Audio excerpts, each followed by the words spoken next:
Chapter 13, page 220. Other men than Frank would have asked questions. They might have wondered who Richard was or why he was in the house. Frank walked to the cupboard, got down on his hands and knees, and eased himself in. Near the back, he stopped. There was a strange sucking sound accompanied by puffs of air. He let his eyes adjust to the dark cupboard, and he stared unblinking at the back. It was flickering, sometimes there, sometimes not, dark with split seconds of light. Frank backed out of the cupboard, stood, and left the room without even glancing at Richard. He went to the attic stairs and walked slowly up. Henry's doors were open. He looked into the room. A blanket and a wad of taped-together posters were on the floor. There was no plaster on the wall, only cupboard doors, just how Frank remembered it. Anastasia was on Henry's bed. She twisted around and looked at Frank. Page 221. "Dad, Henry took the whole wall off, but look what he found. Have you seen these before? How do you open them?" She turned back and spun one of the compass knobs. "I think you have to know the combinations." "Don't touch those, Anastasia. Get off Henry's bed." Though she didn't hear it often, Anastasia recognized the tone in her father's voice. She let go of the knob and slid quickly off the bed. "Where's Henry?" Frank asked. "I don't know. We couldn't find Henrietta either. They were both out of bed last night, but Penny wouldn't let me get up until it was light. She went to look for them in the barn." "Who's he?" Anastasia pointed. Frank turned around and found Richard behind him looking into the room. "What's your name?" Frank asked. "Richard Leeds," Richard said. "Anastasia, I need you to concentrate," Frank said. "Do you remember what combination those knobs were set to before you touched them?"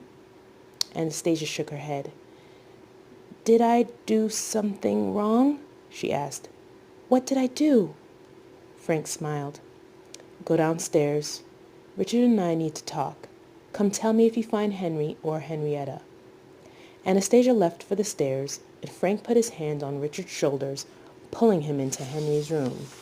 Page 222. Richard fidgeted nervously with his hands and then reached up to pull on his lip. Frank was still in pajamas, and his hair was standing out from his head. The two of them sat down on Henry's bed. "What happened?" Frank asked. "Henry crawled through a clock into my house, and I followed him back, but he didn't know. Then we looked for Henrietta and couldn't find her, though we found the cat. We were all sorts of places. Henry said he would attempt one more before waking Uncle Frank. I stayed back. Are you Uncle Frank?" Frank nodded. He sat still for a moment and thought about what Richard had told him. "Where do you live, Richard?" "Hutchins," Richard said. Frank's brows tightened. "Where's Hutchins?" "It's in Britain," Richard said. "Are we in Britain?" Frank shook his head. "No, we're in Kansas." "What year is it in Hutchins?" 1989, Queen Askew's reign." "Wrong Britain." Frank drew in a long breath. "I figured it'd be something like that. Are you tired, Richard?" "Yes." "You can sleep here for a while. I'll be back in a bit. I might have to wake you up." Richard watched Frank leave and then flopped face down on Henry's bed. He was asleep before Frank reached the bottom of the stairs. Dottie stood on the landing in her bathrobe. Her arms were crossed, her hair wandered, and her eyes were worried. "What's going on, Frank?" she asked. "The room's open." Frank stopped and took a breath. "Henry's gone through the cupboards. Henrietta's gone too. She went first. He was looking for her." Dottie leaned against the wall and slid down. Dottie leaned back against the wall and slid down until she was sitting on the floor. She put one hand over her mouth and then both over her eyes. "I'm sorry, love," Frank said. "I should have stepped in. I just didn't want to fence him." Dottie was very still. "Dots, There's a boy upstairs that Henry bought back from one of the cupboards. He'll sleep for a while, but he's going to need something to eat. Dottie stood up and looked in Frank's eyes. Are you going after them? I don't see much choice.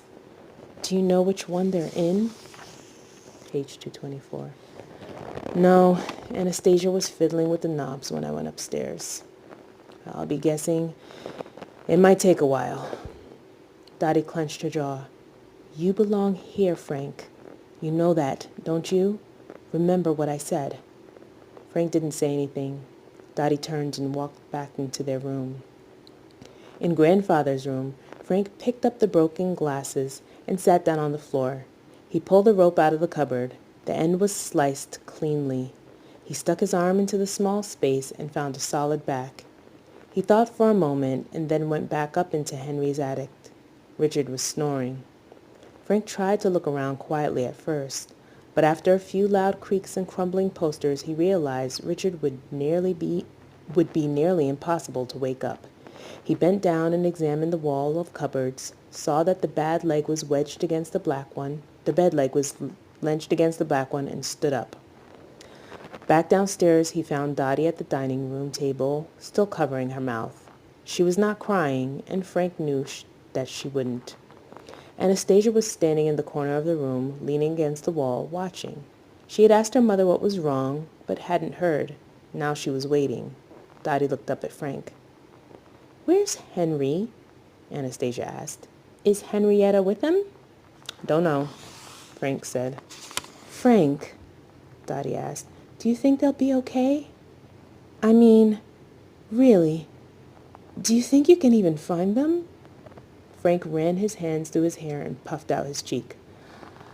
Honestly, Dots, I need to get lucky. I'm sure I could find them with enough time.